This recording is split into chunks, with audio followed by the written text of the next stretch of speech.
Bienvenidos, esta es otra entrevista de la serie que se realiza aquí en la Academia Diplomática y que tiene naturalmente el principal objetivo de ir a profundidad con personas que tienen un conocimiento también de fondo en relación con ciertas temáticas que hoy nos preocupan en el espacio de las relaciones internacionales.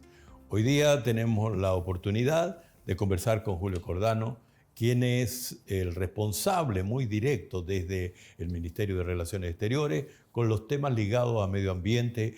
Bueno, pero Julio es historiador. La vida hace que yo pueda decir que yo también soy historiador. Y la verdad que ninguno de los dos se quedó en la historia, sino que dio estos saltos a las relaciones internacionales. ¿Y cómo es eso de haber pasado de historia a la diplomacia? Bueno, muchas gracias, embajador, y gracias por la oportunidad de estar acá. Y es interesante la pregunta porque, como digo, esta es un tiempo de gran cantidad de trabajo, de las preparaciones que son muy, muy, muy intensas. Y no hay tiempo realmente de sentarse un poco a meditar de dónde viene todo esto, ¿cierto? Y es bien interesante porque llama un poco también a meditar sobre cómo la formación académica que uno ha recibido también lo hace a uno ver las cosas de determinada manera, ¿no? Claro. En el fondo la universidad lo que uno le da es una visión de las cosas, una aproximación a las problemáticas. Yo no digo que sea determinante, pero sí es un primer paso, una primera aproximación. Y desde la historia claramente uno ve los procesos, ¿no es cierto?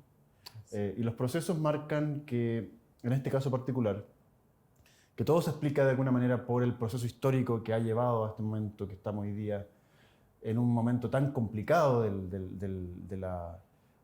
cambio climático, y de la oportunidad histórica también, que significa para Chile asumir un liderazgo internacional en este tema que es tan relevante para las relaciones internacionales. Yo diría que mirándolo un poco en la larga duración, como diríamos este transitar personal. Este transitar, claro, personal, claro. Indudablemente uno aplica muchas de las cosas que aprendió en la universidad. Por supuesto pasan los tiempos y uno mismo se va desarrollando profesionalmente, pero evidentemente hay ahí también un enriquecimiento de la perspectiva que uno le da.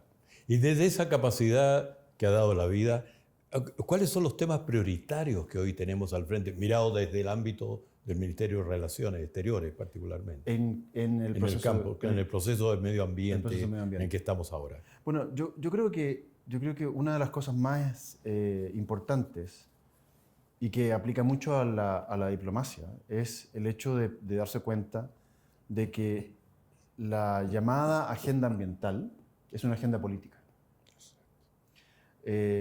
Porque no se trata, en el caso particular del cambio climático, simplemente de hacer un recambio de tecnología, digamos, y abandonar las tecnologías que usan intensamente los combustibles fósiles y reemplazarlas por otras que no, sino que entender cuáles son los costos políticos de esa transición, cuáles son los costos económicos, cómo los gobiernos que tienen la responsabilidad y se comprometen a esa transición le explican los costos sociales y económicos a sus ciudadanías. Claro. Y cómo hacemos que el estándar que establecemos entre los países sea un estándar que sea aceptado por las ciudadanías también y que sea un estándar también democráticamente respaldado. Entonces hay también, curiosamente, y visto desde esa perspectiva, hay una relación muy estrecha entre transición ambiental y democracia, ¿no? Correcto. Entonces, ese es un tema que a quienes nos ven justamente les atrae directamente y que hace además que el tema de medio ambiente o cambio climático y la problemática involucrada sea tan transversal en la sociedad. Así es, así es. Bueno, el caso reciente de Francia con las chaquetas amarillas, ¿no es cierto? El movimiento de la chaqueta amarilla es directamente un caso casi de clínico, digamos, ¿no? Ajá, ¿por qué? ¿Por qué? Porque la protesta que se dio en Francia tenía que ver con un alza en el costo, digamos, de usar combustibles fósiles. Y la protesta, por lo tanto, se tenía que ver con, perfecto, entendemos que esto es una medida de protección ambiental porque aumenta el costo del uso de combustibles fósiles y, por lo tanto, aumenta también el incentivo a abandonarlos o el incentivo a usar métodos alternativos de energía. Sin embargo, esto tiene costos sociales directos. Por ejemplo, el transporte en automóvil, en fin, o sea, potencialmente incluso el aumento de los costos de los alimentos, porque los alimentos se producen y después se trasladan. Entonces, el costo del traslado de los alimentos también está integrado en el precio final del producto. Entonces, estos son costos de corto plazo, si uno quiere, si pensamos que el cambio climático es un problema de largo plazo. Y por lo tanto, esas tensiones sociales también hay que saber manejarlas. Por eso, en las negociaciones de cambio climático se habla de una cosa que se llama la transición justa, por ejemplo, ¿no? ¿Y qué sería eso? La transición justa significa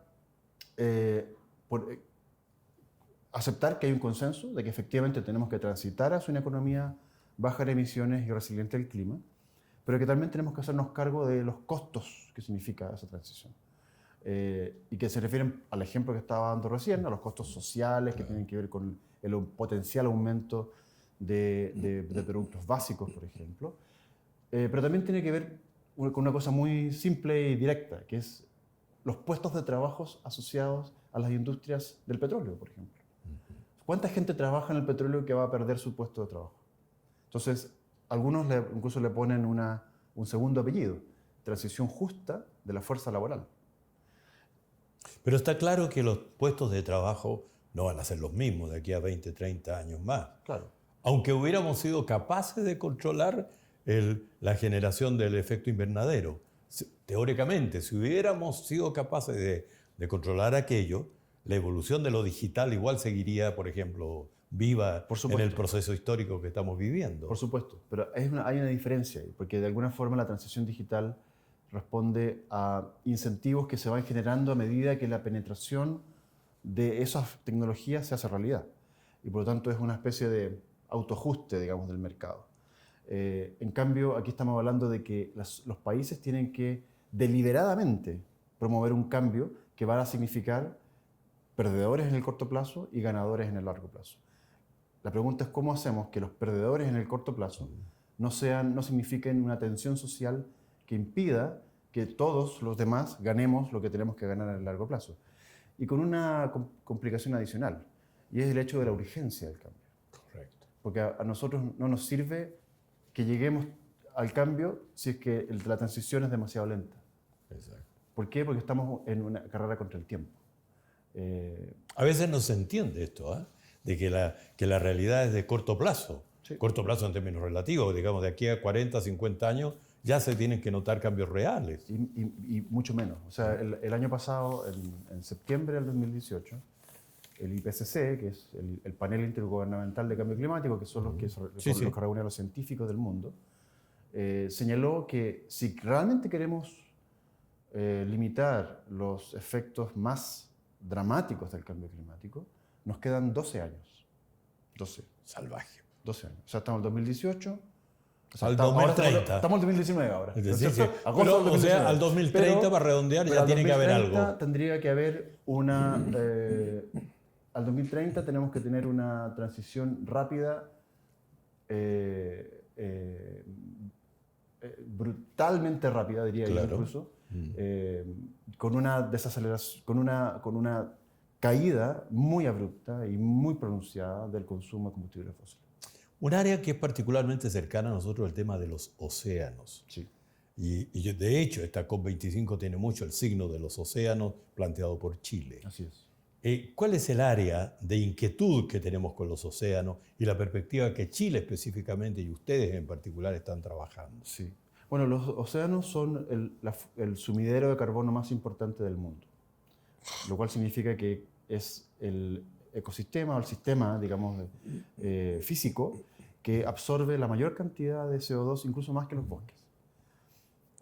Esto se produce por unas dinámicas que son bastante distintas a lo de los bosques, pero que no voy a entrar en ese detalle, pero sí apuntar a que en el cumplimiento de ese rol, los océanos sufren un daño muy, muy significativo y que tiene que ver con la pérdida de los ecosistemas de corales, tiene que ver con el aumento de la temperatura de los océanos, porque no solamente captura CO2, sino que además captura calor de los océanos. Entonces aumenta la temperatura, pierde oxígeno, con lo cual se pierde la capacidad de tener ecosistemas desarrollándose normalmente, y el océano tiene un límite en ese control, en ese rol. Entonces el océano, por una parte, una gran motivación para aumentar la ambición, porque nos damos cuenta de que las consecuencias en el océano van a ser muy, muy, muy significativas.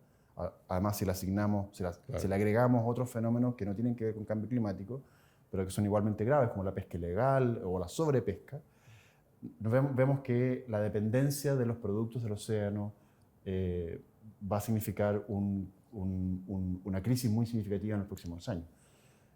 A eso también hay que sumarle el tema de los ecosistemas, ¿no es cierto? Y cómo vemos que el océano es un motivo de preocupación y de protección, pero al mismo tiempo puede ser una fuente de soluciones, ¿no es cierto? Se habla mucho de una cosa que se llama el blue carbon, que tiene que ver con la captura no ya de absorción química, sino que de absorción biológica del CO2, que funcionaría como los bosques, pero que es mucho más eficiente incluso que los bosques. Entonces, hay ahí unas dinámicas que tienen que ver y muy poco de eso se ha hecho. Chile levanta este tema, un poco siendo pionero del tema. En 25 años de la convención que se firmó, que se adoptó en el Río 92 y que entró en vigor en el 94, la primera COP es el 95 y por eso es la COP 25 ahora. Cuando usted empezaba su carrera. Cuando yo empezaba mi carrera, exactamente, exactamente. Pero en esa época todavía no tenía mucho que ver con este tema. Pero cuando yo empezaba mi carrera, efectivamente, desde esa época, han pasado ya casi 25 años, desde esa época la convención ha hecho muy poco en el tema. Entonces Chile levanta este tema como un tema pendiente de la discusión y lo queremos justamente poner en la COP25 para que empecemos a hablar en serio del tema.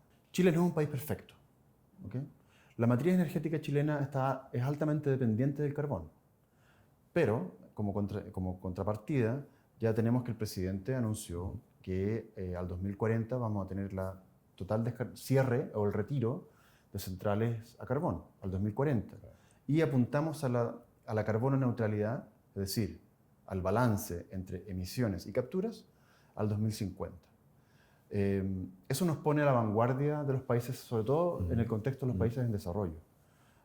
Lo cual, por supuesto, es una cosa muy, muy meritoria y, como digo, inusual entre los países en desarrollo. Los países desarrollados, por supuesto, tienen otro tipo de responsabilidades y hay más casos como el que estamos mencionando. Finlandia, por ejemplo, dice que va a alcanzar la carbono neutralidad en 2035. Y así hay otros ejemplos que tienen un nivel mayor de ambición. Pero no hay que olvidar que Chile también viene de ser un país en desarrollo y que todos los compromisos que ha adquirido hasta ahora son voluntarios. Entonces, de alguna forma, eso nos pone un poco en la vanguardia. Bueno, los que nos están mirando deben preguntarse, ¿y cómo hay que formar a los diplomáticos chilenos de aquí en adelante? La Academia ha hecho algunos ajustes en su malla muy interesantes, la diplomacia científica, etc. Sí. Pero si usted, hoy día ya con sus 25 años a cuesta, mi estimado Julio, ¿qué diría? Mira, la mirada que hay que tener, ¿qué formación en estos ámbitos? Sí. Bueno, sí, yo creo que es muy bueno lo que está haciendo la Academia porque efectivamente la interdisciplinariedad de los estudios y la interdisciplinariedad de las prácticas, yo creo que es justamente lo que nosotros podemos aportar al país. Hay que salir de los esquemas tradicionales. Exacto. Es decir, no podemos seguir pensando que el diplomático es el que prepara la nota y el que va a hacer la gestión y el que, ¿no es cierto?, el que organiza el cóctel del 18 de septiembre. O sea, eso lo puede hacer cualquiera, ¿no? Claro. Lo que no puede hacer cualquiera es tener esta visión integral de hacia dónde están orientados los intereses del país. Y eso es un desafío tremendamente complejo, porque claro, yo por razones casi de necesidad he tenido que ir profundizando en un tema en particular. Pero la agenda es cada vez más compleja y por lo tanto requiere de un esfuerzo adicional para entender de un punto de vista incluso técnico, claro, cuáles son realmente los intereses que hay que promover y cómo se pueden encontrar las oportunidades para fomentar la presencia de Chile en el exterior.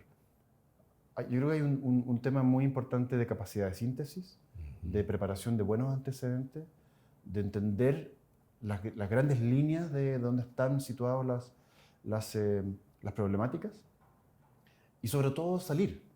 Exacto. De salir a conversar con los ministerios sectoriales, de entender las problemáticas, de no tener miedo de los temas técnicos, no encerrarse en esta idea de que no, esta es una discusión técnica, por lo tanto yo no me meto. No, hay que tratar de entenderlo, si no es tan difícil tampoco. Claro. Yo no soy un técnico en temas ambientales y sin embargo casi que me he transformado en uno. Claro. Porque finalmente, si no entiendo lo técnico, tampoco puedo explicar lo político. Es que la clave está en entender las tendencias hacia dónde va el mundo. Y esa es la personalidad particular que debe tener el diplomático, en esencia. Totalmente de acuerdo. Muchas gracias, Jorge. Bueno, ha sido realmente una oportunidad poder conversar con alguien a quien además conozco desde su primera destinación que yo tuve la suerte de recibirlo. Así que ha sido un gran agrado esta oportunidad y saber mucho más de lo que pasa en cambio climático. Gracias. Muchas gracias.